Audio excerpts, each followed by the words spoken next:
Перед вами проект хоррор-карта, которую я разрабатываю с 2021 года. Это линейный сюжетный хоррор для одного или нескольких игроков, а некоторые локации здесь уже старше моего кота. Картами я заниматься начал еще с 2017 года, а в 2020 году выпустил свою первую полноценную работу. Получилась она, мягко говоря, не очень. И после этого я решил собраться и сделать уже нормальный качественный проект, который действительно будет интересно пройти. Правда, разработка идет уже 6-й год. За это время я несколько раз менял сюжет, переделывал локации, забрасывал проект и снова к нему возвращался. И даже в начале этого года я пытался продолжить работу, но сил закончить карту снова не хватило. Сегодня я покажу, что успел сделать, немного расскажу о сюжете и разберу самые интересные локации и механики. Полностью раскрывать прохождение я, соответственно, не буду. Если карта все-таки выйдет, заранее увидеть все загадки и сюжетные моменты будет уже не так интересно. А в конце попробую решить, стоит ли мне наконец довести этот проект до конца или оставить его в покое. Начнем с места, где появляется игрок. С чего начинается карта, которую переделывали почти 6 лет, и получилось ли у ее первой локации сохранить нужную атмосферу? Перед началом прохождения игрок появляется в небольшом лобби, и как по мне, даже сейчас она выглядит достаточно неплохо.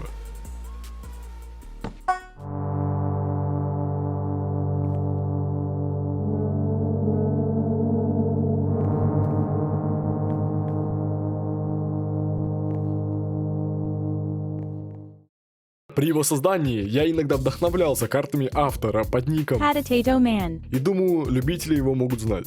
На тот момент его проекты казались мне одними из самых лучших, поэтому некоторые дизайнерские решения и приемы я подсматривал именно у него. После ее нажатия игрок переносится в само лобби и включается саундтрек, который писал лично я.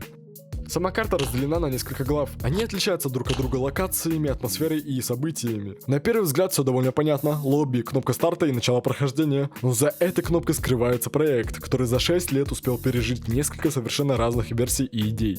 Лобби до сих пор выполняет свою главную задачу, задает настроение и отделяет обычный Майнкрафт от начала самой истории. Правда, история, которая начинается после нажатия кнопки, изначально должна была быть совсем другой. Почему отдельные части проекта выглядят так, будто создавались для разных историй, и сколько старых идей до сих пор спрятано за границами карты. Еще в 2021 году я задумывал сюжет о маньяке. Главный герой по определенной причине должен был отправиться в его дом.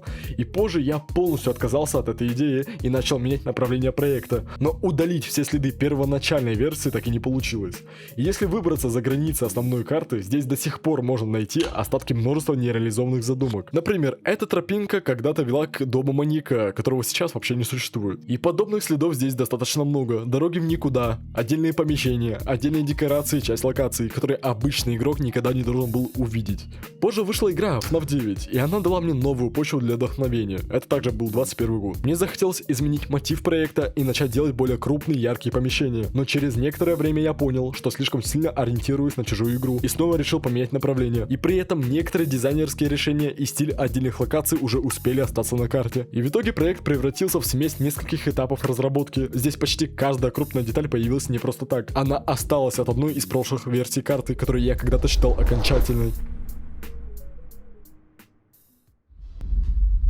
Но история переделок сама по себе еще не делает карту хорошей. Намного важнее понять, получилось ли за эти годы создать что-то действительно стоящее.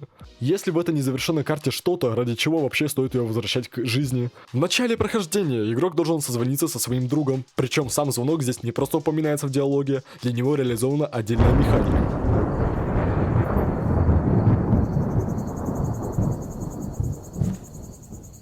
После разговора игрок отправляется через локацию к дому друга, и поначалу происходящее выглядит достаточно спокойно, но спустя некоторое время атмосфера и подача карты резко меняются.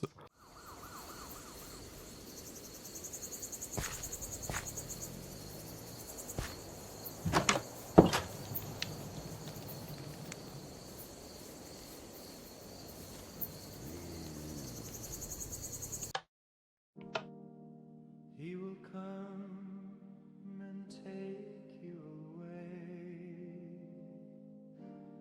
He will come, he will take you away. Beneath the house, an endless mystery lies, waiting for you to be taken by its tide.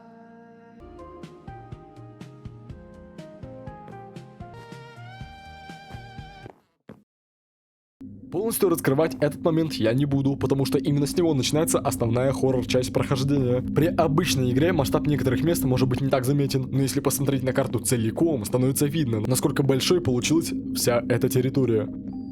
Особенно много внимания я уделял основным локациям после первой. В них спрятано множество деталей, часть которых игрок может вообще не заметить во время обычного прохождения.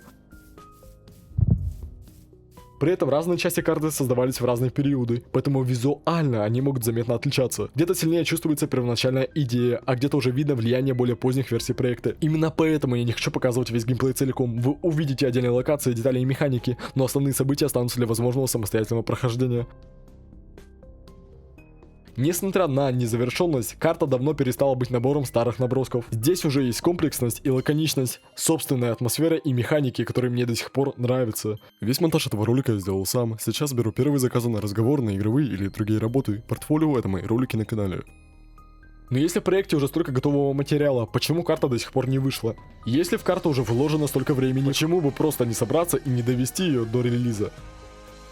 Проблема в том, что идейная часть проекта постоянно менялась, я переделывал сюжет, стиль и отдельные локации, а вместе с ними рос и общий объем работы. Когда направление карты наконец-то стало более-менее постоянным, сил на ее завершение почти у меня не осталось. И даже в начале этого года я снова открывал проект и пытался продолжить разработку, но мотивации, чтобы полноценно вернуться и довести все до конца, не хватило. Из-за этого карта оказалась в довольно странном состоянии. Бросить ее мне жалко, но каждое новое возвращение напоминает, сколько работы еще осталось. А чем дольше проект лежит без движения, тем сложнее снова разобраться во всех скриптах, старых командах, сюжетных задумках и локациях. Приходится не просто продолжать работу с того же места, а заново вспоминать, как здесь все устроено. Карту остановило не одно конкретное препятствие, к этому привели постоянные изменения, долгие перерывы и слишком большой объем работы, который постепенно накопился за 6 лет. И теперь остается понять, заслуживает ли этот проект еще одного возвращения. Стоит ли возвращаться к проекту 6-летней давности или лучше наконец признать, что, нет. С одной стороны, на карте достаточно старых решений и недостроенных участков. Чтобы выпустить ее, придется проверить механики, разобраться со старыми командами и закончить оставшиеся части проекта. С другой стороны, здесь уже находятся годы работы. Причем локации, которые были построены еще в 2021 году, не оставались полностью без изменений. Если их не переделывал, то постоянно дорабатывал и полировал. Некоторые помещения я помню почти наизусть, а о существовании других деталей полностью мог забыть. И после того, как я снова прошелся по карте, я понял, что она все еще вызывает у меня интерес. Здесь достаточно вещей, которые мне хочется сохранить, и достаточно недоделанного, чтобы просто выпускать проект в нынешнем виде. Конечно, оставить карту на компьютере тоже решение, но тогда все эти локации, механики и годы работы так и останутся частью проекта. Контент так и останется лежать, и ни с кем я с этим не поделюсь. Поэтому я все-таки не хочу оставлять эту карту очередной нереализованной идеей. Я не могу прямо сейчас пообещать полноценный релиз, но хочу дать проекту еще один шанс и понять, реально ли довести его до конца. А ваше мнение действительно может на это повлиять.